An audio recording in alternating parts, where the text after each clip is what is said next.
শোনা বাচ্চাটা, আমাকে একটা হামি দাও, হামি দাও, হামি হামি।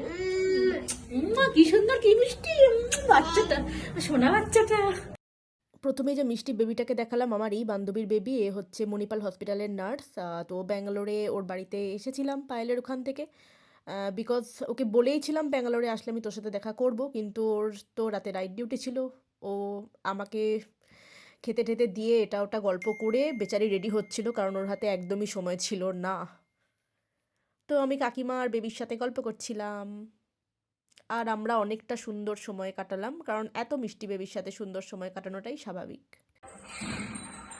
তো পরদিন বিকেলে ওর ডান্স ক্লাস ছিল, তো আমি ওর প্রাইভেসির জন্য এখানে বেশি ভিডিও করিনি। ও যদিও স্বীকার করে না যে ও ভালো ডান্স করে, বাট আমি জানি ও ভালো ডান্স করে, কারণ স্কুল টাইম থেকে ও খুব ভালো ডান্সই করতো।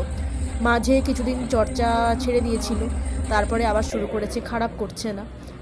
আর সব কিছু সব বয়সেই করা যায়, এটা আমি মনে করি ব্যক্তিগতভাবে।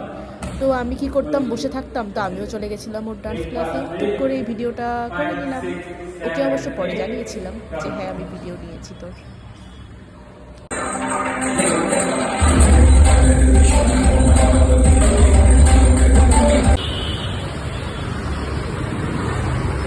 একবার ঘুরতো, এই একটা ভূত, আর এই একটা, এই যে আমরা বাজার করে ব্যাঙ্গালোরের কি বলবো স্ট্রিট ফুড বা স্ট্রিট ফুড হোয়াটএভার এক্সপ্লোর করছি সবকিছু। এই যে এখানে আবার কি রয়েছে খাবো এখন। বেকারি থেকে নিয়েছিলাম আইস কেক, লাড্ডু এবং ডিমের কিছু একটা এবং কোল্ড ড্রিঙ্কস। এই যে খাওয়া শুরু করে দিয়েছে একজন, তুই বলছো একসাথে রাখলে থাকে। আজকে আমাদের ছোটি ছোটি খুশিয়া, এই যে ম্যাডাম সাজাচ্ছে। আচ্ছা ঠিক আছে, ইফ ইউ ওয়ান্ট। তো ডান্স ক্লাস থেকে ফেরার পথে এগুলো সংগ্রহ করেছিলাম, আমরা অনেক কিছুই খেয়েছিলাম, অনেক মাস্তি করেছিলাম, অনেক অনেক অনেক। বাট তারপরেই ভয়ানক সময় এসেছিল, আমি একদম বিমার পড়ে গেছিলাম ওখানে। ও আমাকে বলেছিল এখানে ঠান্ডা জল এরমভাবে ইউজ করিস না, বাট আমি শুনিনি।